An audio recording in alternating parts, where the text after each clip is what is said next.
Bonjour à tous et bienvenue dans cette vidéo où on va corriger la partie 1 du sujet central MP 2016 sur le confinement d'une particule chargée dans un champ magnétique B. Donc l'idée c'est de balayer un petit peu le corrigé de cette partie. La première partie est constituée de 4 sous-parties. Une première partie où on va analyser un petit peu des documents qui nous sont proposés dans l'énoncé. Une deuxième partie où on va étudier le mouvement d'une particule dans un champ B uniforme. Dans la partie C, ce champ deviendra non uniforme, et puis une partie D où on fait quelques applications de ce qu'on vient de dire. C'est un sujet qui a été relativement mal réussi, a priori, d'après le rapport de jury, puisque sur les deux premières parties A et B, il signale un taux de réussite de 33%, donc ça fait une note brute de 7 sur 20 environ, et sur la partie C, là où le champ magnétique devient non uniforme, on tombe à une réussite de 14%. Donc l'idée sur ce sujet donc plutôt difficile, ça va être de s'apercevoir qu'il y a quand même un certain nombre de questions classiques proches du cours qu'il faut aller traiter et dont il faut prendre le maximum de points. Il y a quelques questions qualitatives où il faut tenter des choses à partir de votre culture scientifique, à partir des phénomènes physiques que vous maîtrisez. Et puis après, il y a vraiment des questions difficiles dont ça vaut le coup de tenter, de passer un petit peu de temps, mais sur lesquelles il faut garder un temps raisonnable afin de pouvoir traiter toutes les questions simples qui arrivent après. Donc il y avait une deuxième partie sur le confinement quantique. On va pas la traiter ici. Et donc, on va donc balayer le corrigé. N'hésitez pas à faire pause si on passe vite sur certains endroits, puisque le corrigé est détaillé, mais je ne lirai pas tout. Donc, je m'appesantirai sur les parties les plus classiques et les moins réussies. Et donc, n'hésitez pas sur des parties qui seront moins traitées d'appuyer sur pause pour prendre le temps de bien lire et de bien comprendre la correction effectuée. Donc, dans un premier temps, il y avait un texte qu'il faut lire qui expliquait le phénomène des aurores polaires et des aurores boréales, et on nous demandait d'expliquer le caractère lumineux de ces phénomènes, et ces phénomènes qui sont dus à des particules très énergétiques, donc des électrons qui en fait ont des collisions avec les molécules des couches externes de l'atmosphère. Eh bien, ce qui va se passer, c'est que ces molécules initialement sont dans un état de repos, mais suite à la collision avec l'électron, elles vont passer dans un état excité. Or, eh bien, naturellement, elles vont vouloir se désexciter pour rejoindre leur état de repos, une fois qu'elles auront été excitées, et ça va s'accompagner de la production d'un photon qui va permettre aux molécules de libérer leur énergie. Donc c'est la désexcitation des molécules de l'atmosphère qui sont excitées par les électrons qui viennent impacter, qui est à l'origine du phénomène lumineux. C'est un peu le même phénomène qui se passe dans les lampes à décharge, et donc ici l'énoncé attendait à ce que vous pensiez à restituer ce phénomène, mais dans un autre contexte. On nous demande pourquoi une aurore boréale apparaît simultanément à une aurore australe, c'est-à-dire pourquoi on a à la fois à l'hémisphère nord et à l'hémisphère sud en même temps les phénomènes. Bon, on peut imaginer, donc on n'a pas besoin de connaissances particulières sur ce phénomène, donc on peut imaginer que suite à une éruption solaire, il y a un vent de particules qui impacte, qui arrive au niveau de la Terre comme ça, et comme on a ici un plan d'antisymétrie du champ magnétique, a priori, il n'y a pas de raison qu'il y ait un axe nord ou sud qui soit privilégié par rapport à l'autre, et donc on doit avoir à la fois à cet endroit-ci et à cet endroit-ci le phénomène d'aurore boréale qui se produit, puisque a priori il y a des électrons qui vont impacter sur toute la zone ici représentée. Donc c'est on va dire la symétrie du système qui fait qu'on devrait observer simultanément une aurore australe et une aurore boréale. Et enfin, on nous demande de comparer la carte de champ magnétique terrestre avec celle d'un dipôle modélisant l'activité magnétique terrestre. Bon alors, un unique dipôle a un champ magnétique comme celui-là. Alors, si c'est le champ magnétique terrestre, en fait, on sait que le moment magnétique terrestre est vers le bas, donc il suffirait de le retourner, mais la géométrie ne serait pas modifiée. Et on s'aperçoit que on a à proximité de la Terre un rebouclage comparable à celui du dipôle, au niveau des lignes de champ. Toutefois, la symétrie de révolution autour de cet axe-ci, elle est rompue en raison du vent solaire qui clairement casse la symétrie. On voit ici entre la gauche et la droite sur cette projection des lignes de champ. Donc, on est d'autant plus proche de la Terre, on a quelque chose qui ressemble, et plus on s'éloigne, plus on voit que la symétrie est rompue en raison des vents solaires. Donc après cette première partie un petit peu originale, qui peut peut-être déstabiliser au démarrage, on va arriver sur une partie beaucoup plus classique, sur laquelle il va falloir prendre le maximum de points, puisqu'on va retrouver beaucoup de démonstrations que vous avez déjà vues pendant l'année.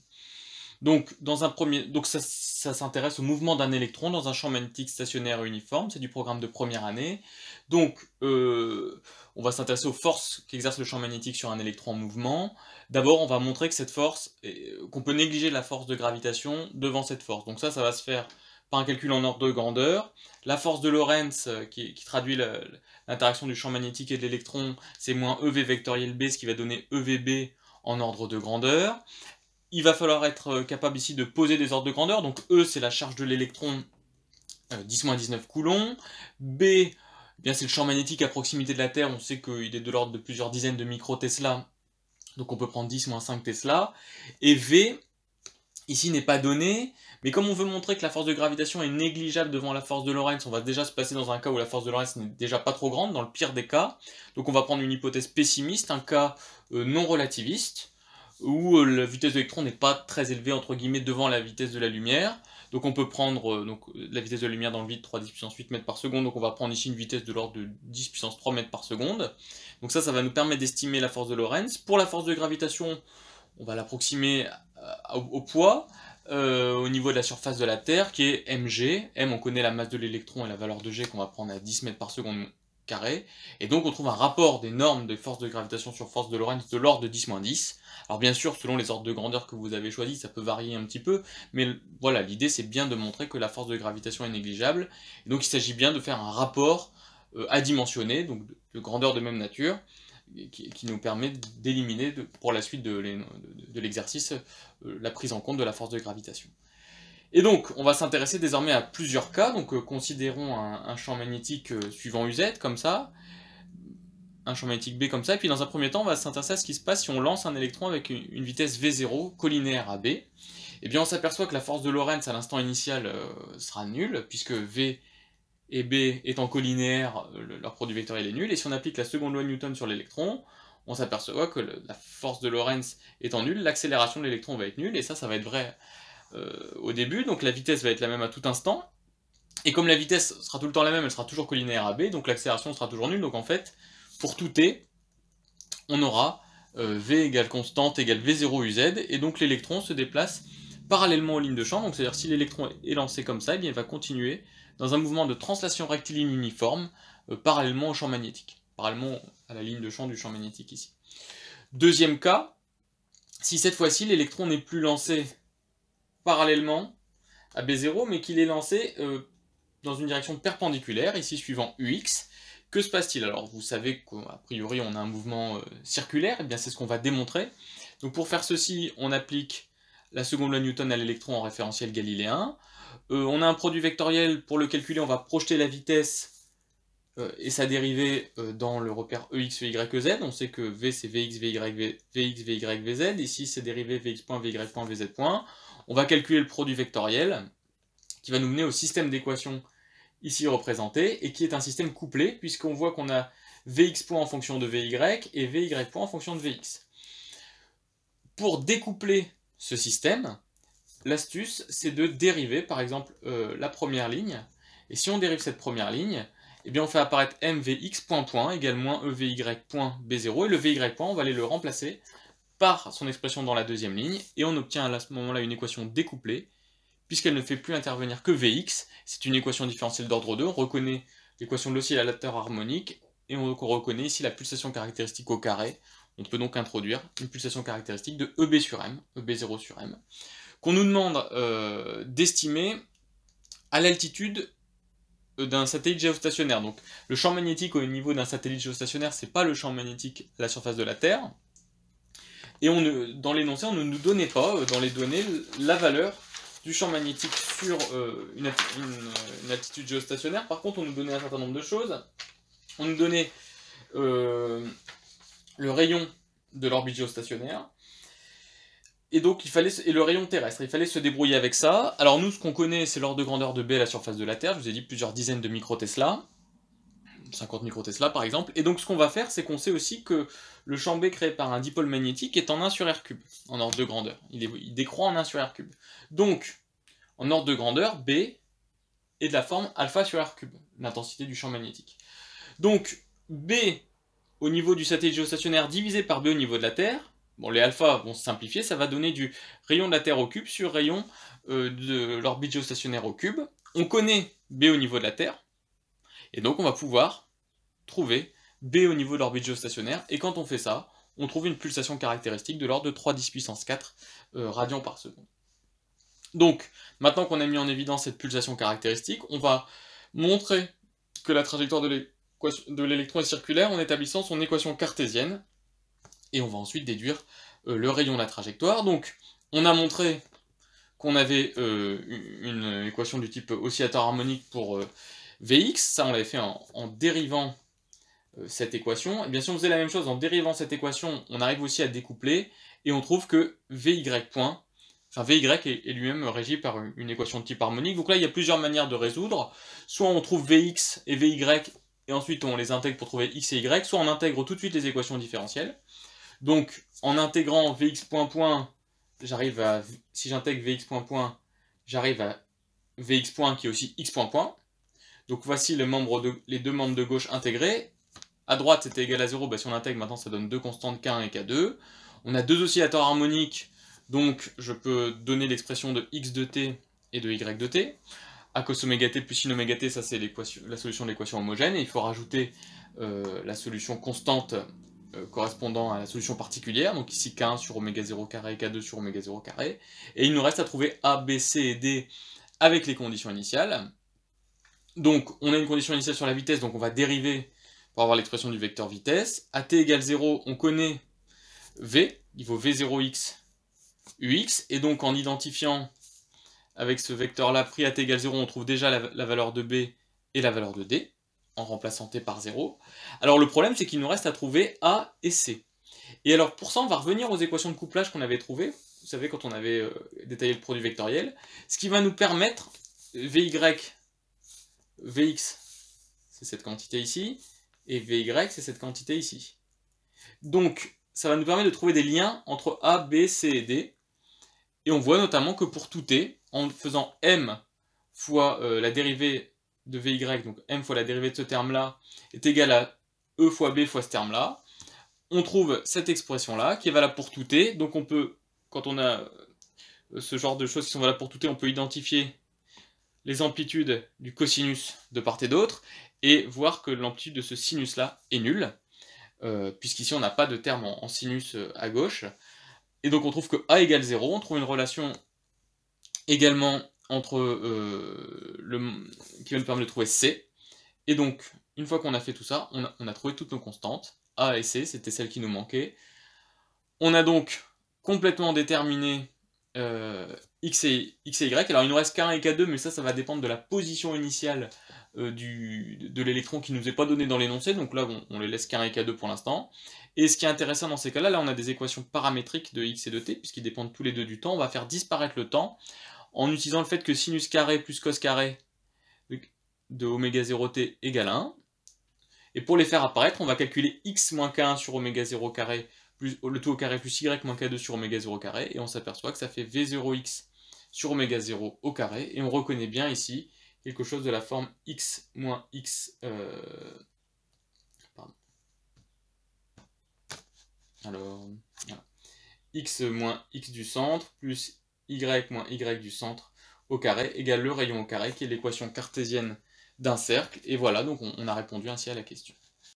Donc, on vient de démontrer que l'électron, dans un champ magnétique uniforme et stationnaire, avait une trajectoire circulaire de rayon grand R. Mais en fait, ce qu'on va prendre en compte désormais, c'est qu'un électron qui a une trajectoire circulaire, il accélère, et d'après les résultats d'électromagnétisme, on sait qu'un électron soumis à une accélération rayonne une onde électromagnétique, et donc en fait perd de la puissance par rayonnement électromagnétique. Or, s'il perd de la puissance par conservation d'énergie, c'est son énergie cinétique qui va diminuer, et on va montrer que ça va se traduire par une variation du rayon de sa trajectoire R au cours du temps. Donc c'est ce qu'on va chercher à mettre en évidence désormais, et donc pour cela, l'énoncé nous fournit l'expression de la puissance rayonnée par l'électron, accélérée en fonction de la dérivée de son vecteur vitesse au cours du temps. Et on nous demande, par contre dans cette expression il y a deux inconnus, il y a une puissance alpha et une puissance bêta qu'on nous demande de déterminer. Donc on va procéder par analyse dimensionnelle, donc la dimension de P, On voit d'après l'expression que ça va être la dimension de E à la puissance alpha, ça vient de ce terme-là, divisé par la dimension d'epsilon 0, et on aura la dimension de C ici, la célérité de la lumière dans le vide à la puissance bêta, et la dimension de la dérivée d'une accélération par rapport au temps au carré. Donc, une vitesse, c'est une longueur sur un temps, donc ici on a une longueur sur un temps carré qu'on met au carré, donc longueur carré t-4, pareil pour la célérité, ça va faire une longueur à la puissance bêta, temps à la puissance moins bêta. Il nous reste ici les dimensions de E et de epsilon 0, il ne faut pas forcément chercher à les ramener à des dimensions élémentaires, puisque ça risque d'être assez compliqué, mais peut-être trouver une formule dans laquelle une charge et epsilon 0 interviennent, et qui vont nous permettre d'identifier rapidement la dimension de la puissance. Et par exemple, on sait aussi qu'une puissance, donc là on avait une première expression de la puissance, on va en mettre une deuxième, la puissance c'est la dimension d'une énergie sur un temps.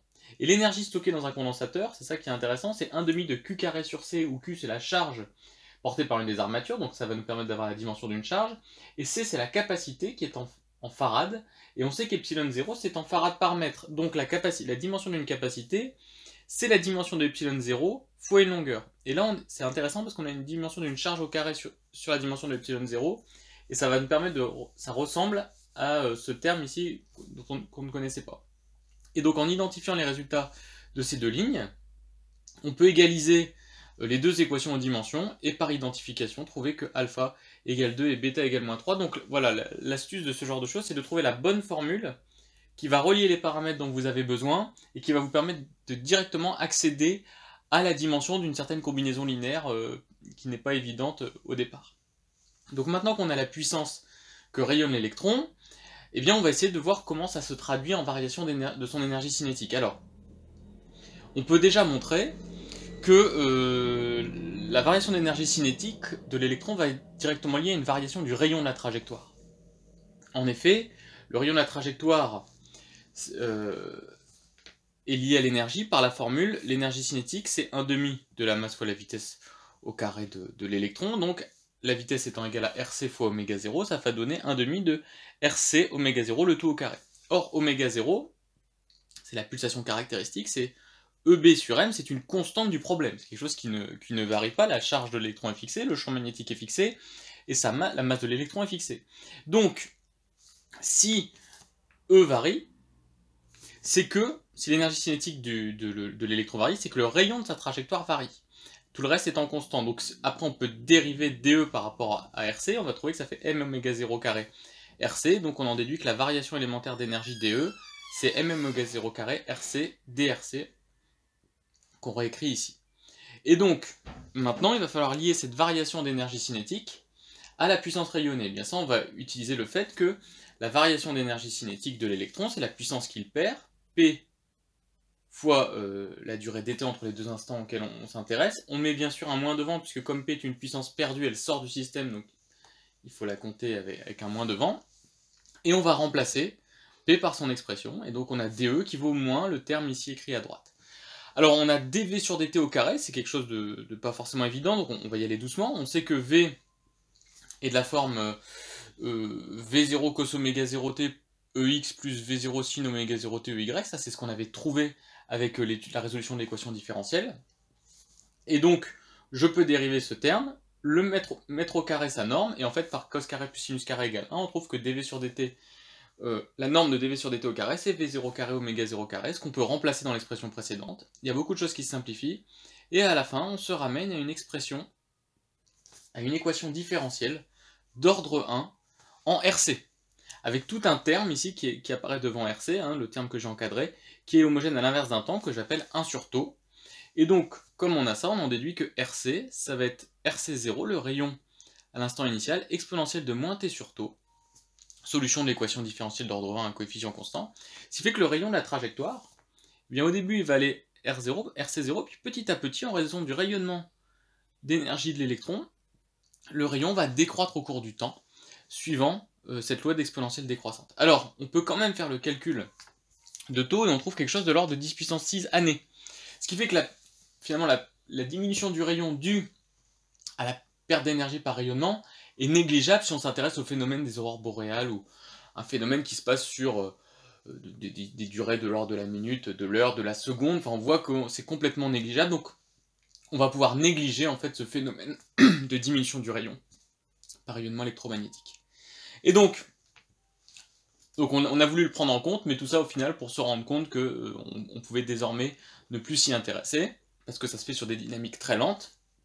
Dernière question, on suppose cette fois-ci que on avait vu que le champ magnétique qui était comme ça, on a étudié ce qui se passait quand on mettait un électron qui avait une vitesse V0 comme ça, on a vu que son mouvement était rectiligne, on a vu ce qui se passait quand on mettait V0 qui avait une vitesse initiale comme ça, on avait un mouvement circulaire. Que se passe-t-il maintenant si V0 est une combinaison linéaire des deux, c'est-à-dire qu'il est à la fois perpendiculaire à B0 mais aussi collinéaire, il a les deux composantes? Eh bien, on voit que la combinaison des deux résultats précédents va amener à un mouvement de type hélicoïdal, puisque la composante V0 suivant Z va être conservée au cours du mouvement, donc il y aura toujours une composante suivant Z de la vitesse qui va faire que l'électron va se déplacer le long des lignes de champ, mais composé à ce mouvement de déplacement des lignes de champ, parallèlement aux lignes de champ, il y a une trajectoire circulaire, donc on va enrouler, en fait l'électron va enrouler les tubes de champ de cette manière-là. Alors là, c'est si on néglige la perte d'énergie par rayonnement et donc la diminution du rayon.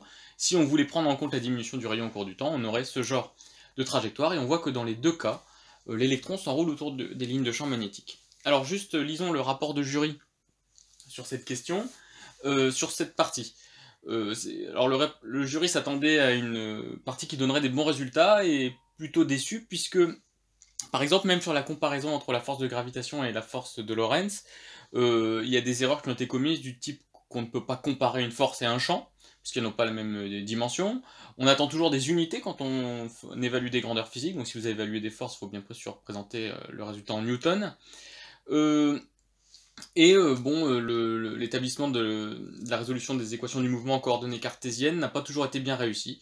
Donc voilà ce qui a été dit, et aussi le jury dénonce des malversations mathématiques et physiques lorsqu'il s'agissait de trouver l'évolution du rayon en fonction du temps, avec des signes qui changeaient sans qu'on comprenne pourquoi, et juste pour obtenir le bon résultat. Donc faites attention à toujours être honnête dans vos copies, quitte à dire j'admets tel résultat, plutôt que de vouloir faire une démonstration erronée de manière volontaire. Ce sont des choses qui sont lourdement sanctionnées et qui peuvent jeter le discrédit sur le reste de la copie.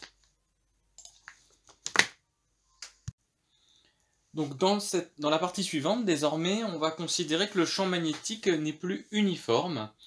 Alors déjà, il n'est plus uniquement suivant la direction Z, puisqu'il possède une composante BZ suivant UZ et une composante BR suivant UR. Alors on montrera que BR est très petit devant BZ, mais malgré tout, ces deux composantes existent, et BZ potentiellement et BR dépendent des coordonnées R et Z, donc on se place en géométrie cylindrique. Alors on fait une hypothèse supplémentaire, c'est qu'en fait BZ ne dépend que de Z, ça veut dire que lorsqu'on se déplace sur l'axe Z comme ça, la norme de BZ peut varier. La valeur de BZ peut varier, la composante magnétique suivant l'axe UZ. Et donc on va essayer de voir qu'est-ce qui est modifié finalement dans le comportement de l'électron. On savait jusqu'à présent que l'électron s'enroulait autour des lignes de champ de B avec un rayon R qui était constant parce qu'on négligeait la dissipation de puissance. Que se passe-t-il désormais si B n'est plus uniforme? Alors déjà, on va montrer une relation structurelle entre la composante radiale du champ magnétique et la composante axiale, entre BR et BZ, qui vient de la conservation du flux de B, de div de B égale 0. Alors on peut résoudre cette équation de deux manières, soit avec le théorème de Strogatsky, en calculant le flux de B sur une surface fermée, soit ici c'était peut-être plus simple d'utiliser directement l'expression de la divergence en coordonnées cylindriques qui était donnée dans le formulaire. Donc d'après l'équation de Maxwell-Thomson, divergence de B étant égale à 0 donne cette équation-ci. Et on sait que BZ ne dépend que de Z, donc ce terme-là en fait n'est pas une dérivée partielle, mais devient une dérivée droite, ce qui permet d'écrire que ce terme-là, la dérivée de RBR par rapport à R, c'est égal à moins R d de BZ sur DZ, qui en fait ça n'est qu'une fonction de Z, ce qui fait que par rapport à R, ce terme-là, là, que je mets en dessous du crochet, est une constante par rapport à R. Ce qui fait que là j'ai quelque chose, j'ai moins R fois une constante, qui va s'intégrer en moins R carré sur 2 fois la même constante, plus une autre constante. Et voilà comment je peux passer de D de RBR sur DR à RBR. Alors, une constante par rapport à la variable R, ça veut dire que potentiellement, K peut dépendre de Z. Et pour trouver la valeur de K de Z, ben je sais que cette équation que je viens d'écrire, elle est vraie pour tout Z, et je vais me placer en R égale 0, et je m'aperçois que pour tout Z, en fait, on a ce terme-là qui vaut 0 en R égale 0, ce terme-là vaut 0 également, et on a K de Z qui vaut 0, quelle que soit la valeur de Z, ce qui me permet de retrouver tout de suite BR égale moins R sur 2, D de BZ sur DZ. Donc voilà comment on intègre. Donc il faut toujours faire attention quand on intègre par rapport à des expressions qui sont en dérivée partielle. La constante d'intégration qui apparaît n'est constante que par rapport à la variable d'intégration, ici qui était R, mais elle dépend de l'autre variable qui est Z. C'est pas vraiment une constante. Donc voilà la relation étudiée. Et on nous demande à quelles conditions sur L. Alors L, c'est l'échelle caractéristique de variation de B. Hein, d'accord, on estime que BZ varie sur des distances caractéristiques qui sont de l'ordre de L. Et bien à quelles conditions sur L, on pourra négliger BR devant BZ. On pourra considérer que BR est une perturbation par rapport à BZ. Eh bien, en ordre de grandeur, la dérivée de BZ par rapport à Z, c'est environ BZ sur L, c'est-à-dire la valeur de BZ sur la distance caractéristique de variation. L'équation précédente devient donc, en ordre de grandeur, BR à peu près égal à R sur 2L BZ, et si on veut pouvoir négliger BR devant BZ, eh bien il faut que petit r soit très petit devant L. C'est-à-dire que tant qu'on se situera pas trop loin de l'axe de révolution, c'est-à-dire qu'on a un champ magnétique B qui possède un axe de révolution ici qui est EZ, tant qu'on se situera au niveau de point M, dont la distance R à l'axe est relativement faible devant la distance caractéristique L de variation du champ magnétique, on pourra considérer que BR est négligeable devant BZ. Et en fait, ça va nous permettre de réutiliser des résultats précédents pour lesquels B était uniquement suivant UZ et qu'on va pouvoir utiliser dans cette partie. Qu'est-ce qui va se passer en fait? D'après la partie précédente, on savait que l'électron avait un rayon, donc on avait un champ magnétique par exemple comme ça, et on savait que l'électron avait un rayon, une trajectoire avec un rayon R qui valait m, sa masse, fois V0x. V0x c'était la vitesse orthoradiale, ce qu'on appelle Vθ, c'est-à-dire la vitesse dans le plan perpendiculaire à la direction du champ magnétique, sur EB0, mais B0 c'était la composante axiale, on est dans un cas où B c'était B0 UZ. Donc maintenant, B0 on va le remplacer par BZ. Si on veut pouvoir réutiliser le résultat précédent, V on prend la composante orthoradiale Vθ, et B on prend la composante axiale BZ, et ce qui va nous permettre de trouver le rayon R égale Vθm sur EBZ. Comme BZ dépend de Z, eh bien on va avoir une trajectoire dont le rayon va dépendre de Z. Et vous voyez que plus vous allez être à un endroit où le champ magnétique axial va être grand, plus le rayon va être faible. C'est-à-dire que si vous avez une trajectoire comme ça, encore hélicoïdale, si le champ magnétique augmente dans cette direction-là, eh bien vous voyez que vous allez avoir une trajectoire dont le rayon va se réduire. Donc ça c'est intéressant, on aura toujours un mouvement un peu spiralaire, mais pas à rayon constant. Et c'est pas une diminution du rayon due à un rayonnement de puissance, c'est vraiment dû au fait que B n'est pas uniforme. Donc on sait désormais que l'électron a une trajectoire comme ça, circulaire de rayon R qui dépend de Z. En fait on sait que l'électron a une charge négative, donc ça revient à un courant positif I dans ce sens-là qui circulerait comme j'ai dessiné, et ça va créer une spire parcourue par un courant, ça va créer par la règle de la main droite un moment magnétique M de cette direction-là, avec M qui vaudra la valeur de l'intensité, fois la surface, donc ici pi r carré de Z, fois le vecteur normal, n, vers le haut. N étant un vecteur unitaire normal vers le haut. Alors là on s'aperçoit que si on le dessine correctement, que n en fait est suivant moins EZ, par règle de la main droite. Et comment estimer le courant I? Eh bien le courant I c'est le débit de charge, c'est-à-dire la charge qui va traverser une petite section de cette spire virtuelle ici, par unité de temps. Or on sait que cette spire virtuelle elle est parcourue par une charge E toutes les t secondes, donc t étant la durée que met l'électron à faire un tour. Et donc E sur t c'est bien le débit de charge dans cette spire virtuelle, et la durée que met l'électron à faire un tour, eh bien c'est le temps, enfin la longueur de ce tour, 2πr, sur la vitesse de l'électron Vθ. Donc I c'est EVθ sur 2πr, Et donc, comme on voit que M est, en fait, c'est dû à la charge négative de l'électron, M, par la règle de la main droite, est dans le sens opposé à EZ, on s'aperçoit que l'expression du moment magnétique, c'est celui-là, et en fait, on sait qu'il y a un lien entre le moment magnétique et le moment cinétique pour un électron qui a une trajectoire circulaire, c'est avec ce qu'on appelle le rapport gyromagnétique, puisqu'on sait que le moment cinétique, c'est OM vectoriel MV, donc OM, c'est R porté par ER, pour l'électron, V, c'est MV θ EZ, et ça va donner par contre quelque chose qui est collinaire à EZ, et donc, on voit tout de suite, par analogie entre les deux expressions obtenues, que le moment magnétique, c'est moins E sur 2M fois le moment cinétique, et donc ça c'était le résultat attendu. Alors, on nous dit qu'on peut imaginer que la boucle de courant est donc un dipôle magnétique et qu'on peut utiliser les résultats relatifs à l'action d'un champ magnétique sur un dipôle. On nous demande de montrer que mz est une constante du mouvement. Eh bien, le théorème du moment cinétique, si on l'applique à la boucle de courant modélisée par un dipôle, il nous dit que la dérivée du moment cinétique, c'est la somme des couples qui s'exercent sur le dipôle, et ici ça va être le couple du champ magnétique extérieur, et donc ça va être m vectoriel b. La dérivée du moment cinétique, ça va être aussi la dérivée du moment magnétique fois moins 2m sur E, d'après la relation que nous venons de démontrer juste auparavant. Et donc, on a une relation ici entre dm sur dt et m vectoriel b. Et ce qu'on va faire, c'est qu'on va assimiler b à sa composante axiale, vu qu'on a montré dans la question précédente qu'on pouvait considérer que br était négligeable devant bz. Et donc, ce qu'on va faire, c'est qu'on va maintenant prendre l'équation ici en cadre, l'équation du théorème du moment cinétique, et lui la projeter sur EZ. On va faire scalaire EZ à gauche et à droite. EZ ici étant un vecteur constant, je peux aussi le rentrer dans la dérivée, et la dérivée de m sur dt scalaire EZ, c'est la même chose que la dérivée de m scalaire EZ sur dt, donc ça je peux le rentrer puisque z est constant au cours du temps, et donc ça donne la même chose que d de mz sur dt. Donc le terme de droite ici fait apparaître la dérivée de mz par rapport au temps, et le terme de gauche ici vaut 0. Pourquoi? Puisque b est collinaire à EZ, donc m vectoriel b est perpendiculaire à EZ, si je refais produit scalaire de EZ, ça donne 0. Et donc on voit bien que grâce à ça, on montre que dmz sur dt égale 0 et que mz est une constante du mouvement.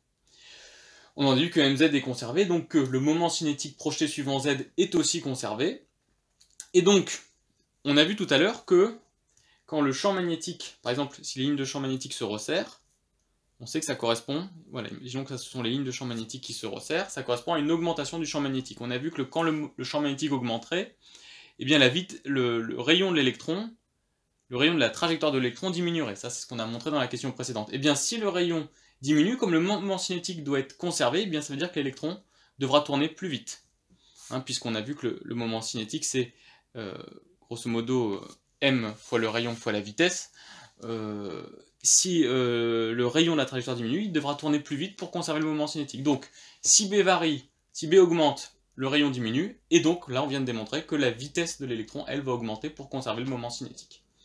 Donc voilà pour cette question. Donc jusqu'à présent, on n'avait pas fait d'hypothèse sur la forme de b, maintenant on nous en donne une. B qui s'approxime par B0 facteur de 1 plus Z carré sur L carré. Et on vous demande pourquoi cette configuration peut assurer un confinement de l'électron dans un domaine de l'espace particulier. Alors, on pourra s'appuyer sur la conservation de l'énergie. Alors, bon, B comme ça, on va revenir sur le mouvement de l'électron. On nous parle de l'énergie de l'électron. Eh bien, l'électron, son énergie, c'est son énergie cinétique, pour l'instant, 1,5 de mv carré. Alors, il n'y a pas d'énergie potentielle si on considère l'électron tout seul, puisque la seule force qui agit sur l'électron, c'est la force de Lorentz, et on sait que la force de Lorentz magnétique, et la force de Lorentz magnétique ne travaille pas, donc on ne va pas associer d'énergie potentielle à la force de Lorentz magnétique. Donc l'énergie de l'électron, c'est son énergie cinétique, c'est 1,5 de mv carré, elle est conservée, puisque toutes les forces qui s'exercent sur l'électron sont conservatives, donc 1,5 de mv carré est une constante du mouvement, et elle vaut 1,5 de mv0 carré, c'est-à-dire l'énergie initiale.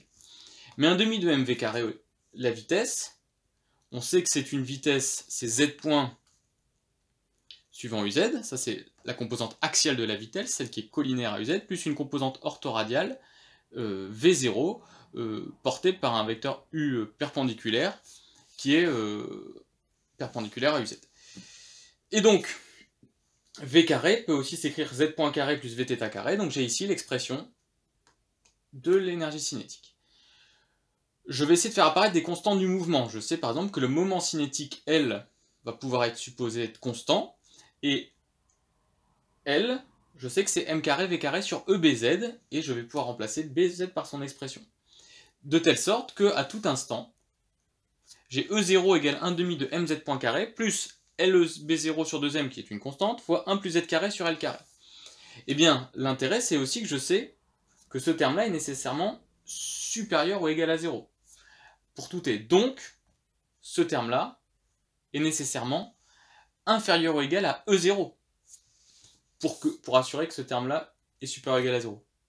Et donc ça, c'est ce que j'ai écrit ici. Et on voit bien que si j'isole Z, ça implique que Z est compris entre deux valeurs. Et si Z est compris entre deux valeurs pour l'électron, ça veut bien dire que l'électron est confiné entre deux zones de l'espace.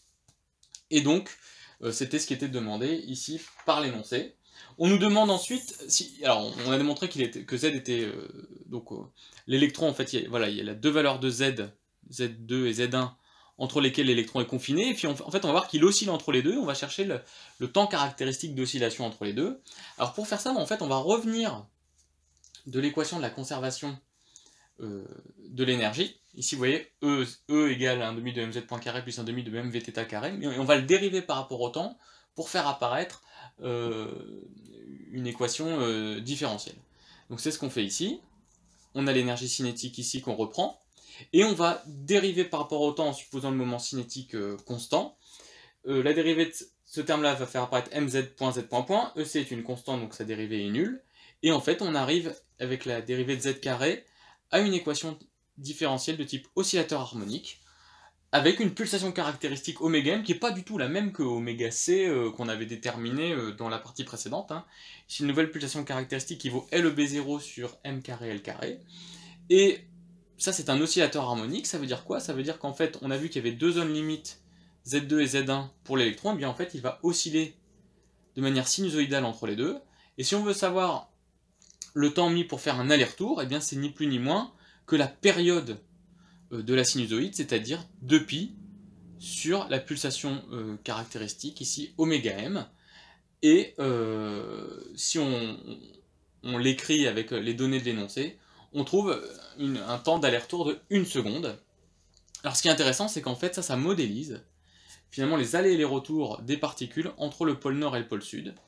Enfin, lorsqu'elles s'enroulent, en fait, on est en train d'étudier ici le mouvement des particules qui s'enroulent autour des lignes de champ terrestres et qui font des allers-retours comme ça entre le pôle nord et le pôle sud. C'est ça qu'on a modélisé ici.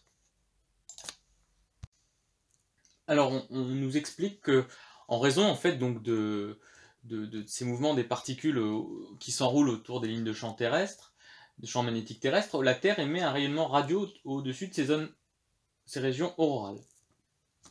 Donc pourquoi au niveau des pôles on a une émission radio plus importante? Et bien en fait il faut comprendre que cette émission radio elle est due au rayonnement des électrons. Vous vous souvenez, les électrons qui avaient des trajectoires circulaires, ils étaient accélérés, on avait vu que ça émettait de la puissance radio, c'est ce qu'on avait étudié au début.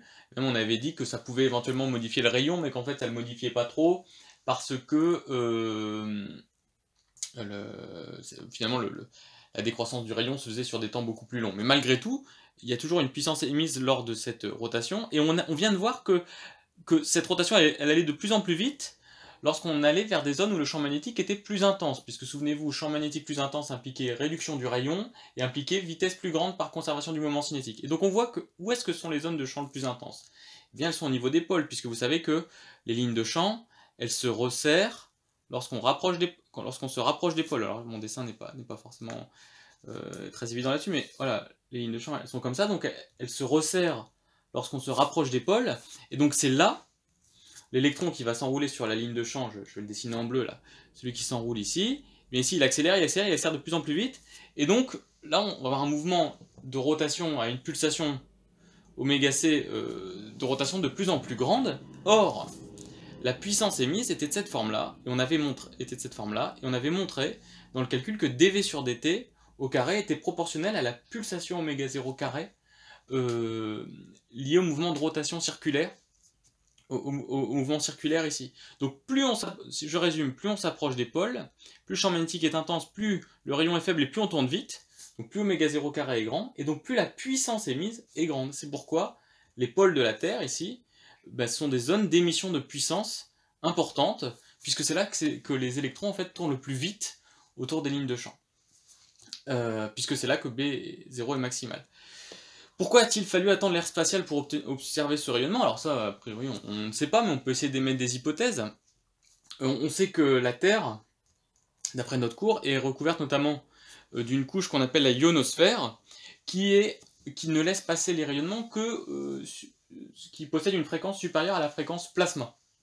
On sait par exemple que si la fréquence du rayonnement est inférieure à la fréquence plasma, le rayonnement ne peut pas se propager, électromagnétique ne peut pas se propager dans la ionosphère, puisqu'on a une onde évanescente. Or, si la fréquence est supérieure à la fréquence plasma, on peut traverser.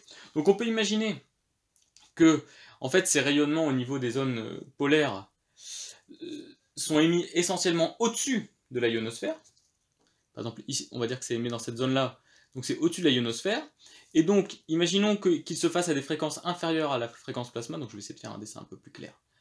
Voilà, donc on imagine que c'est émis à peu près à proximité d'ici, dans toutes les directions, et imaginons que ce soit un rayonnement qui est inférieur à la fréquence plasma, mais il ne traverse pas la ionosphère, et donc quelqu'un qui est sur Terre ici ne peut jamais le capter, puisque le rayonnement ici va se réfléchir sur la ionosphère. Pour le capter, il faut pouvoir mettre un satellite, ou pouvoir mettre une sonde ici qui va capter le rayonnement émis, et pour ça, il faut donc être capable de mettre des choses dans l'espace. Donc il a fallu attendre l'ère spatiale pour observer ce rayonnement. C'est que ce rayonnement peut-être ne nous provient pas parce qu'il ne traverserait pas la ionosphère, car on connaît le côté passe-haut de la ionosphère vis-à-vis des ondes électromagnétiques. Donc voilà pour cette question. Il nous restait une question plus qualitative sur la ceinture de Van Allen. Et on nous demandait si les résultats qu'on venait de voir pouvaient... tout ce qu'on avait vu pouvait s'appliquer en fait pour caractériser les ceintures de Van Allen autour de la Terre. En fait, on s'aperçoit que c'est plus compliqué parce qu'on vous donne une énergie cinétique typique des électrons, là, de centaines de millélectronvolts, et rien que si on essaye d'appliquer la formule EC égale 1/2 de mv carré, qui est celle qu'on applique très classiquement en mécanique, on s'aperçoit que ça nous mène à une vitesse de l'ordre de 10 puissance 10 mètres par seconde, ce qui est absurde, puisque c'est supérieur à la célérité de la lumière. Donc il ne faut pas juste se contenter de dire c'est une grande vitesse et donc il faut appliquer la relativité. C'est même pas que c'est une grande vitesse, c'est qu'un électron ne peut pas avoir une vitesse qui dépasse la célérité de la lumière dans le vide. Donc ce résultat, cette formule-là est fausse. 1/2 de mv carré ici ne s'applique pas. Il faut utiliser la formule d'énergie cinétique avec correction relativiste qui est donnée en plus au fond de l'énoncé. Alors c'est pas forcément la peine de l'utiliser. Ce qu'il faut juste dire, c'est que déjà rien que le calcul de l'énergie cinétique n'est plus bon. Donc, il faut se mettre en mécanique relativiste, et donc reprendre tout ce qu'on a fait avant, mais du côté mécanique relativiste, c'est pas ce qu'on va faire. On va juste dire que l'étude d'ici est encore plus compliquée. Attention de ne pas parler de la mécanique quantique ici, a priori. La mécanique quantique, c'est quand on s'intéresse à ce qui se passe sur des dimensions très faibles, notamment. Ici, quand on atteint des vitesses très proches de la vitesse de la lumière, c'est la mécanique relativiste qu'il faut évoquer. Et donc, juste dire que la formule d'énergie cinétique ne convient pas, et que donc tous les résultats qu'on a trouvés auparavant ne s'appliquent pas directement au cas de la ceinture de Van Allen.